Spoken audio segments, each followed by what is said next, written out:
Good afternoon, happy Monday everybody. It's a beautiful day outside, the sun is shining, it's a bit chilly, but it's a good day. I think the weather's going to change later, it's going to get cold later in the week, but for now it's a very nice day. For one reason the weather, for the other reason I have a new instrument to talk about, which is always really good. So I had a white precision Squier Affinity bass guitar, which I picked up really cheaply from a sort of a second-hand shop. I liked it, didn't really get on with it. I wasn't overly impressed with it. I play jazz basses in the band, and I like the sound of jazz basses, and more importantly I suppose I like the feel of jazz basses. The neck is slim, they balance well, they have a pickup near the bridge that I can stick my thumb on and play, so I'm just very comfortable with them. But I've always liked the sound of P basses, I've always liked the thump, and you know, I like the aesthetic of them. So I got this P bass, and you know, I just didn't really get on with it. I gigged it a couple of times and sounded okay, but it just didn't have the right sound for the band that I play in. So it sat there doing nothing, and I thought I'd get rid of it, so I put it up for sale or for trade, and somebody came to me with an idea for a trade which I hadn't considered, and that was for a 6-string. And I haven't owned a 6-string electric guitar for a long time. I play acoustic all the time on my own solo stuff, and you know, when I've been recording, doing home recording, and I want an electric sort of tone, I tended just to record the acoustic guitar and put like overdrive on it or something, which works well. It's not quite the same as playing it on an electric guitar. So I thought, okay, that sounds like quite a good idea, electric guitar. Let's go and have a look. And what the guy had was a Squier, so same as the bass, a Squier Telecaster. And it's really beautiful, and here it is. So get the strap out of the way. So there you go. So it's a Fender Squier Affinity range Telecaster. Let me take the pick out of the string that's there, and it's really nice. You know, I haven't played a 6-string, I haven't owned a 6-string for a long time. Like I say, it's horrifically out of tune because I haven't played it for a couple of days.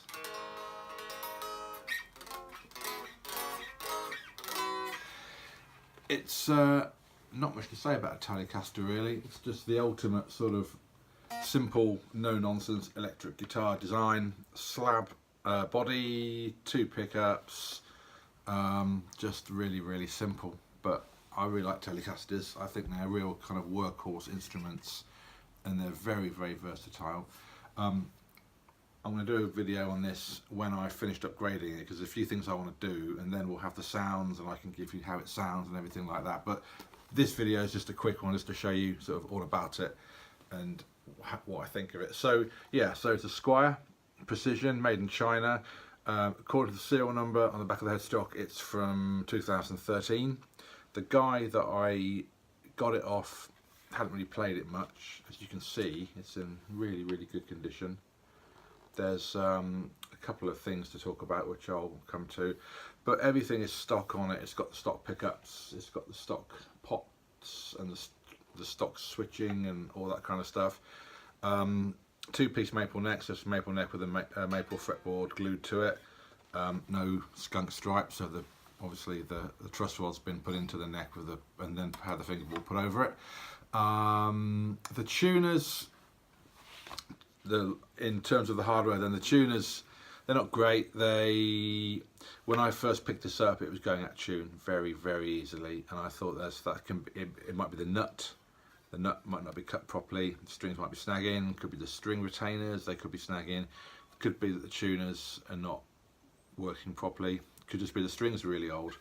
I've put new strings on it, and the tuning is a bit better, but it's still not great. So I think amongst the things that need to be done to this, then the nut needs to be looked at. I'm not sure if it is the nut or the string trees, because if it is snagging in there, normally you get that sort of telltale twang when the string catches, if you're tuning up or down, you can often hear the string sort of ting as it gets stuck and then releases, which is often a cause for tuning issues. So it's not doing that, so it might not be the nut, but hey, it doesn't hurt to get the nut sorted out. It's just a cheap plastic nut. Get a synthetic ivory one installed, which will help matters a lot, and also put some new tuners in. Pickups sound okay. They're not amazing. They're probably the cheapest pickups that Squier could find to put in this, but they're okay. So I'll probably change those as well. The bridge is perfectly functional. It intonates. It's easy to adjust.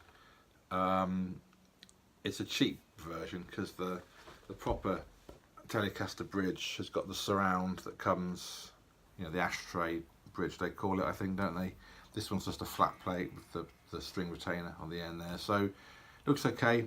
One thing I used to find when I played Telecasters before is that the edge of the traditional style bridge would cut your hand to bits when you're playing. You'd always catch it on there, so having a flat bridge is quite good.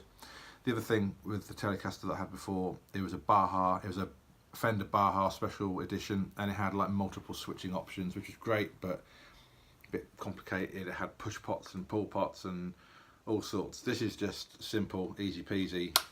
Front pickup, both pickups, rear pickup. That's all I need. You get all the Telecaster sounds you want out of those combinations. So that's that. The finish, it's a three-piece.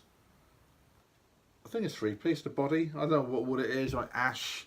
I think Squier use like agathis or something for some of their bodies, so it could be that, I don't know. But it's a nice solid piece of wood. It's got that knot in there, which you can see if I put it close. It's got the knot, which is really distinctive in the body. You'd never not know that was your guitar, I think, which I like that. I think some people might put that down as a quality control issue and bin it, but I think that's great. I like the knot. It just makes it look real, makes it look, you know, authentic, and of course it makes it look more unique as well. Now, the guy that had this before had it hanging on a wall for a while, for some time, which I was completely aware of. He told me all about it, so it wasn't a nasty surprise. But he said there are some holes on the back where it's been affixed to a wall, which you can see there, 3 holes.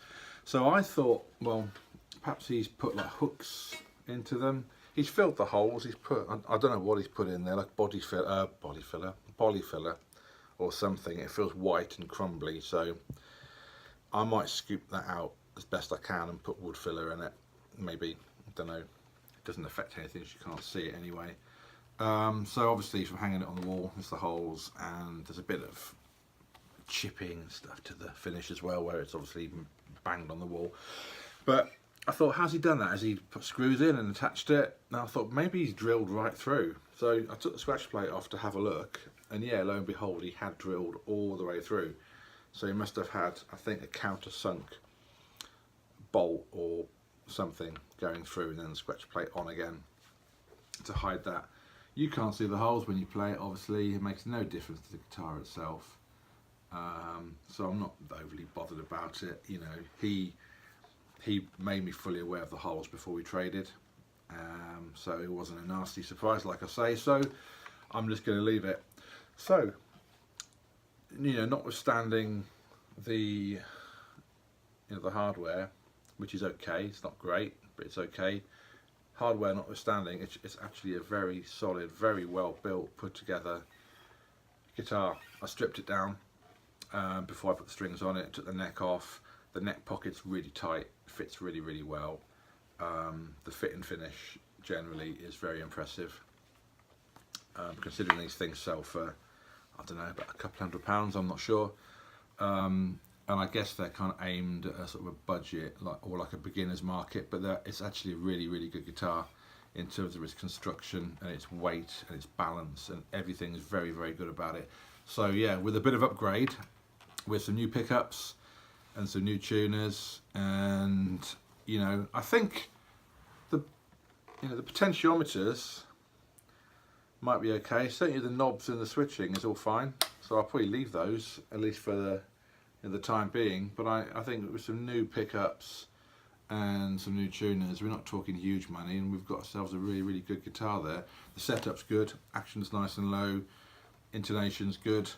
If we can just cure that staying in tune thing, then we're on to a winner. So yeah, Fender Squier Affinity Telecaster from 2013. Very happy. Thanks for watching. Cheers.